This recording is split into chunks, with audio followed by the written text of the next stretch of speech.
Ruthless Render by Didi Mark. So this is a Western manga that I saw on Manga Plus. It is part of the Manga Plus creators. I think it's like some kind of like award thing that they do where like people send in submissions and they can receive awards for it. And this won the Bronze Award in October 2022. And the summary is, ever heard of the saying, there's power in the tongue? Well, in this world where things and creatures can literally be spoken into existence, a boy named Castiel uses his powers of unknown origins to help fight creatures and beings from the darkness, most twisted of nightmares, as he struggles to find himself in order to understand who or what he truly is. So unlike regular manga, this is read from left to right. This is a Western manga. And let's go through it. So we have this small child in a crib, and his mom is watching over him. She is naked except for what looks like boxer briefs. And she slices her hands, makes a mark on her mouth, and then all of a sudden the crib lights up on fire and these hands start emerging from inside her mouth. It's really weird. Artwork is awesome. I can't show any interiors just because Manga Plus. Anytime I've shown any interiors from anything from Manga Plus, from any series from Shueisha, however you want to pronounce that name, they've always copyright strike me. So I'm just going to show just this thumbnail. But this thumbnail is basically what the artwork inside is going to look like, only in black and white. And so this world, it says in the Christian Bible, it says the power of life and death are in the tongue. And in this world, that quote is taken literally. So basically in this world, there are people called utters. And what utters do is whatever they have the power to speak whatever they want into existence. And whatever that thing is called a render. And renders are never good. Renders are always evil. No one knows why. That's just the way that the rules are. So yeah, we got utters, people who can speak things into existence. And whatever they speak into existence is called a render. And our main character is Castiel. As a child, his house was burned down with his mom inside. And he saw this render floating atop his building. But unlike other renders, this one actually looks like a human. So I guess in this world, renders usually look monstrous. We only see, I think, one render, maybe two renders in this issue, minus the one that has killed Castiel's parents. And they all look kind of monstrous. So I guess renders look like monsters. And so years later, Castiel is now an adult. He's going to school, and he works for this mob guy. He's in 10th grade, and he works for a mafia boss. And basically what he does is he's the guy that the mafia boss sends to collect money. So there's this one guy who owes $17,000 to the mafia boss. So he shows up at the building, and it turns out that the guy has hired a utter to create a render for him to keep all the loan sharks away from him.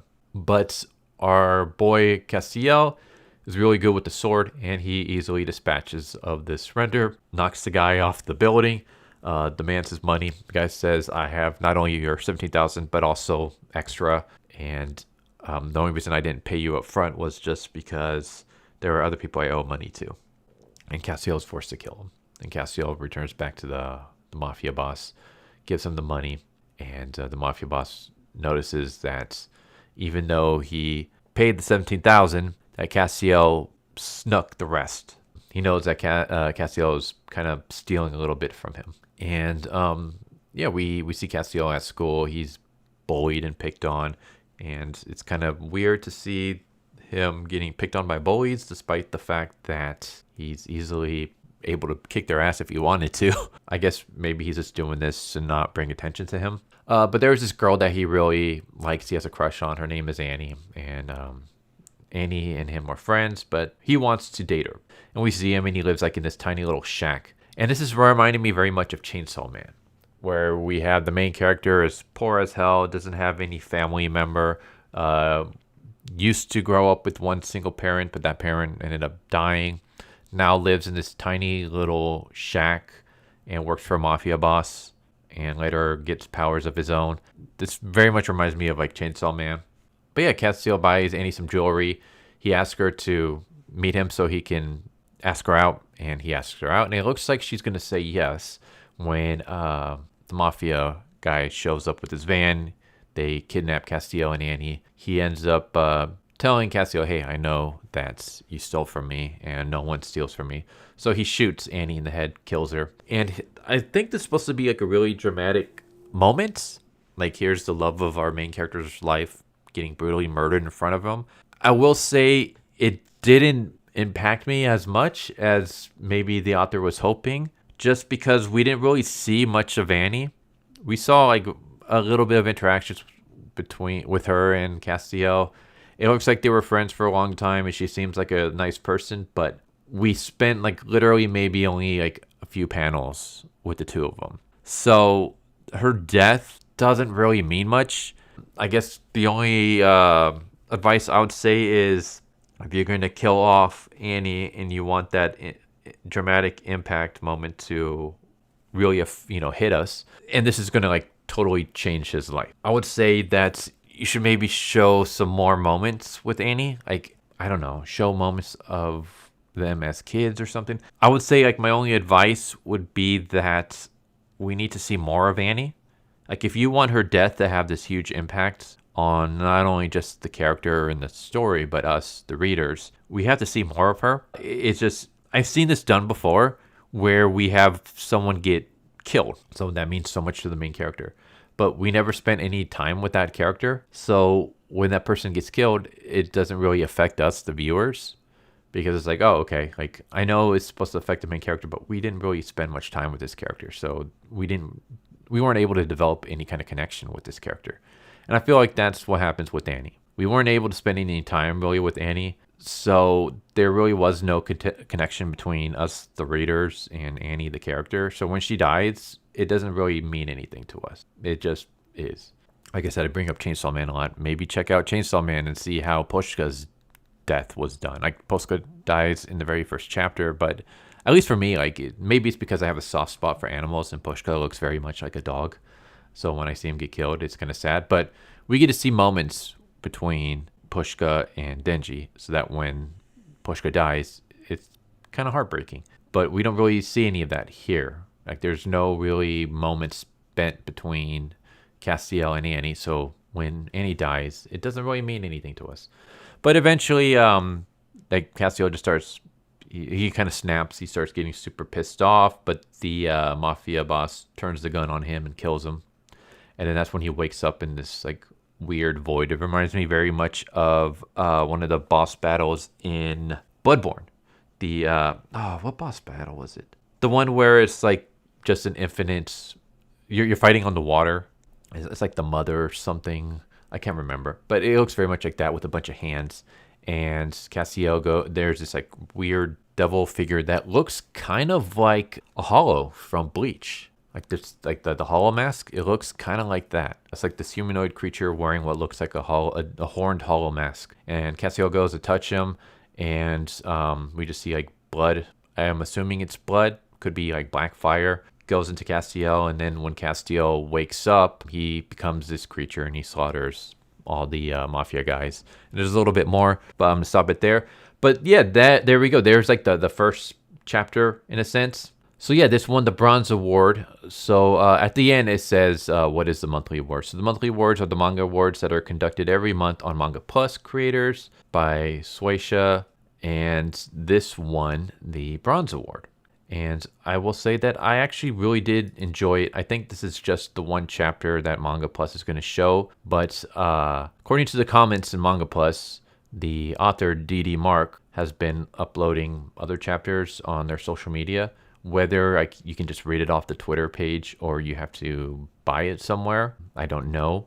I didn't really, check too much of the Twitter page yet. I will after I'm done with this recording. But I'll leave a link to his Twitter page in the description below if you want to check it out. But I really did enjoy it. I did compare it a lot to Chainsaw Man, and it very much reminds me of Chainsaw Man, but it has its own unique stuff. So it's not like a direct ripoff of Chainsaw Man. I can just say that it's heavily inspired by Chainsaw Man, but it does have its own feel, like its own identity. And I would like to see like more of it. So if I can find out where we can get you know, the next chapters and stuff like that, I might be willing to give it a shot. The action is good. The artwork is good. A lot of times I'm always a little iffy when it comes to Western manga, just because, I don't know, Western manga usually has its own unique look, and it's a look that I don't really tend to care too much for. But this one actually looks very much like a Japanese manga, like the artwork. Like if I had no idea that this was done by a Westerner, I would assume that this was just a regular Japanese manga. So the artwork is great. I like the idea of the udders in the renders. Like that feels like it can be very, I mean, it is very unique, and it feels like we can, you know, it can go places. Like the idea that there's people out there that can breathe things into existence just by speaking them. And whatever they bring into existence is evil. But it never necessarily says that the speaker is evil. So the udders don't necessarily have to be evil. The renders are always evil though. So then you got this thing where it's like, are there good udders out there? Are there good udders out there that are trying to use their renders for good, but having, you know, a tough time because renders are always pre-programmed to be evil? So there's like a lot of things in there that this series can go and explore. So yeah, I very much enjoy this issue. I do want to see more. I think there's a lot of potential. I'll leave a link where you can read the very first chapter on Manga Plus. I have no idea where it's going to go from there, but yeah, I'm going to see if I can find, you know, other chapters for this.